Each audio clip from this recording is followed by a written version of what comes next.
Buenas tardes, docente. Mi nombre es Frida Figueroa Vargas.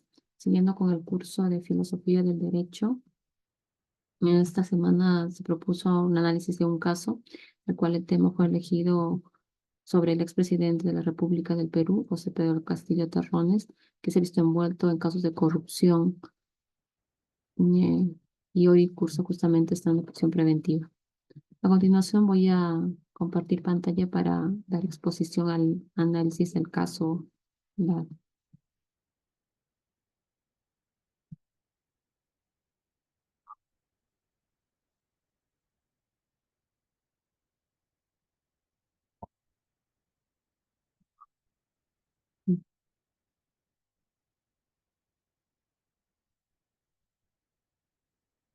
Bueno, como ya lo había dicho anteriormente, el caso que yo elegí ha sido sobre el expresidente de la República, José Pedro Castillo Terrones, el cual se ve envuelto en problemas de corrupción.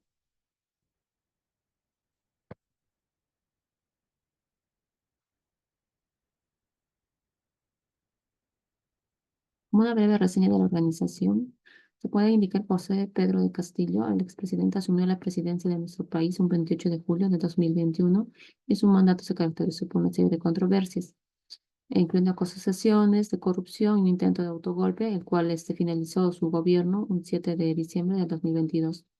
Su estado actual enfrenta 7 carpetas fiscales por corrupción relacionadas con diversas acusaciones como tráfico de influencias y organización criminal.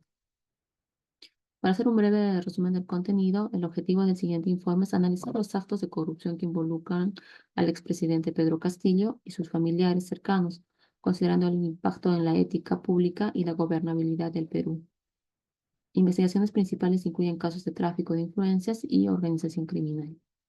Los aspectos a analizar son detalles específicos de las acusaciones, el impacto de estos actos en la administración pública y la percepción de la justicia en nuestro país. A continuación vamos a abordar las implicancias filosóficas de estos actos de corrupción, siguiendo un análisis de teorías éticas y políticas, ¿no? Los requisitos de análisis son los siguientes. Como requisito uno tenemos el contexto de la organización. La corrupción en el Perú, el impacto que tiene la corrupción ha sido un problema y sigue siendo un problema muy persistente ya desde la historia de nuestro país, afectando la confianza de las instituciones públicas y la eficiencia de nuestro gobierno. Estudios relevantes proporcionan que un marco para comprender la magnitud de las implicaciones de la corrupción, ¿no? Dentro de la ética pública se refiere a los principios morales que deben guiar la conducta de los funcionarios públicos. La corrupción erosiona estos principios y compromete la integridad de la justicia dentro de la administración pública. Como tenemos el análisis del caso propuesto, las investigaciones destacadas son los siguientes. Como entre los casos tenemos la licitación del puente Tarata 3, que se alegó que hubo irregularidades y favoritismo en la adjudicación de contrato, beneficiando a ciertas empresas vinculadas al expresidente. También tenemos el contrato de biodiesel con Gear Petroleum. Se investiga si hubo conflictos de intereses y contratos fraudulentos en la adquisición del biodiesel. Como tercer punto tenemos ascensos irregulares en las Fuerzas Armadas que han sido cuestionadas la transparencia de los procesos de ascenso dentro de las Fuerzas Armadas bajo su gobierno, ¿no? Tenemos también las cuestiones jurídicas y políticas, dudas sobre la capacidad de la Fiscalía para llevar a cabo investigaciones imparciales y el papel del Congreso en la vacancia presidencial y las implicaciones para nuestra estabilidad política. Sobre las leyes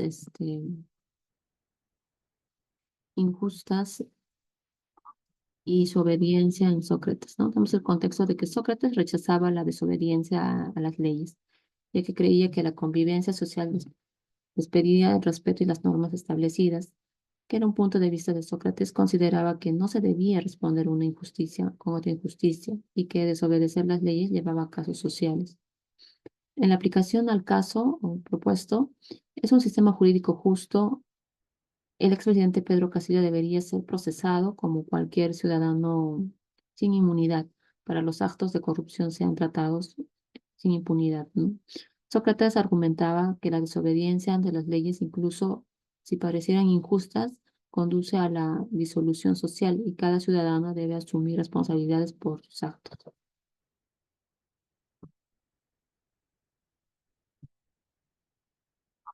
sobre la democracia como política corrupta y buen gobernante según la teoría de las ideas de Platón. El contexto. Dentro del contexto, Platón argumentaba que los gobernantes debían ser filósofos sabios capacitados para guiar a los ciudadanos hacia un bien común.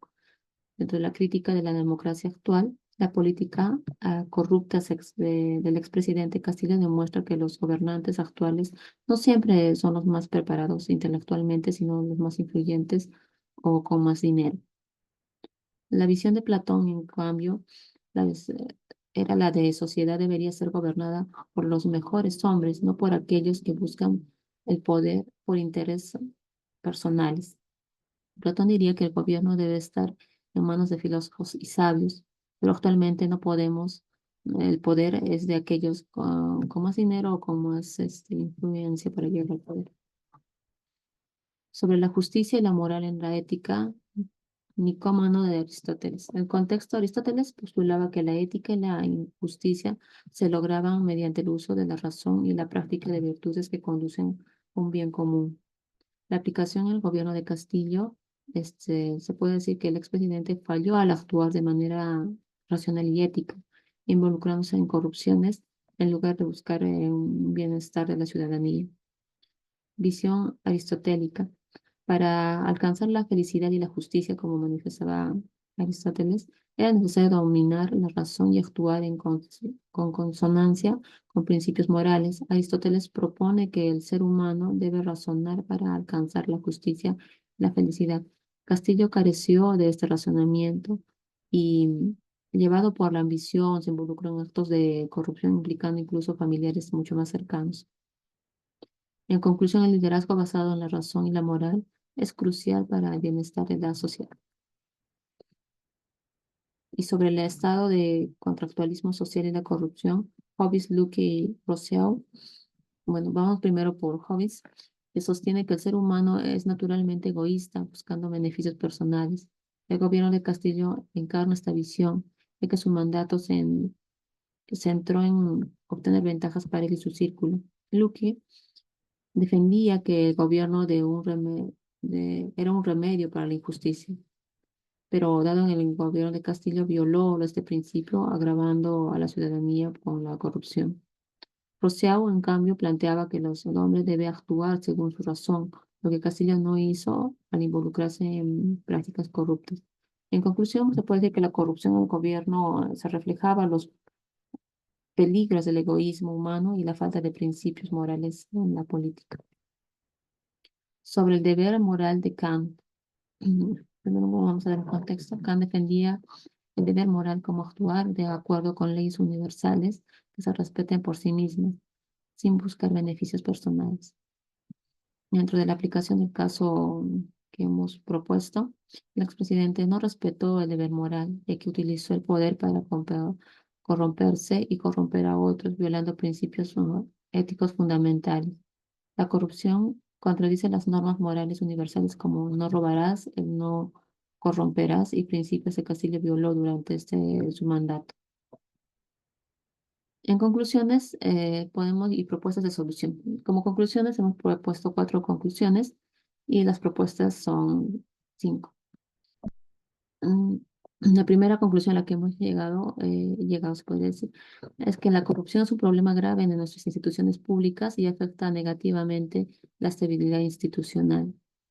La corrupción está vinculada, como punto número 2, con la falta de ética pública. Como ya sabemos, la corrupción muchas veces se da desde una persona que no tiene la moral suficiente para discernir entre lo bueno y lo malo. Si lo tiene, siempre va a ir por lo negativo, ¿no? O sea, carecen de una ética. Como conclusión 3, Platón indica que los mejores hombres deben gobernar, pero hoy en día son más los adinerados quienes lo hacen. Según Platón, como lo indicaba en su contexto, deberían ser los mejores hombres a los más preparados, los más cultos, los más sabios, pero en nuestra realidad ya desde hace varios gobiernos atrás no se refleja esto, lo que se refleja es más, son ambiciones políticas personales que llevan al poder. Como punto número 4, tenemos que Aristóteles dice que la felicidad también depende de los bienes externos, lo que es difícil sin recursos. Como propuestas de solución, la primera es implementar sanciones ejemplares a los responsables de la corrupción, individualizando la responsabilidad moral. Otra propuesta es modificar la inmunidad presidencial para que cualquier ciudadano pueda ser investigado por actos de corrupción, esto durante sea su periodo, porque muchas veces suele pasar que esta inmunidad mm, ah, también juega en contra, porque los hace inmunes frente a delitos que sean, por más mínimos que sean, no pueden ser investigados. Punto número tres, como otro propuesta de solución, tenemos mejorar los mecanismos de elección basados en la capacidad intelectual y transparencia en el manejo del Estado. Como punto número cuatro, tenemos las recomendaciones que se puede decir que la rendición de cuentas anual no no debería ser con participación ciudadana, no solamente en un grupo cerrado, y deberíamos enfatizar a la población a que esa rendición de cuentas anual sea partícipe de ella, no sea ajena, para que haya un mayor manejo de los recursos públicos. Y como otro punto tenemos a capacitar a las instituciones públicas en ética y moral para reducir los actos de corrupción. Es que cada institución pública se rige, es autónoma muchas veces, ¿no? No son autónomas y a veces se basan en un país corrupto, si la cabeza ya manifiesta estos actos de corrupción, también las instituciones públicas reflejan lo mismo, entonces debemos enfocarnos mucho más en cultivar la ética y la moral de cada uno de nuestros ciudadanos para un mejor manejo de todos nuestros recursos públicos y así poder mejorar también el manejo de nuestro país en general. No sería todo en caso que yo he decidido seleccionar. Muchas gracias, docente.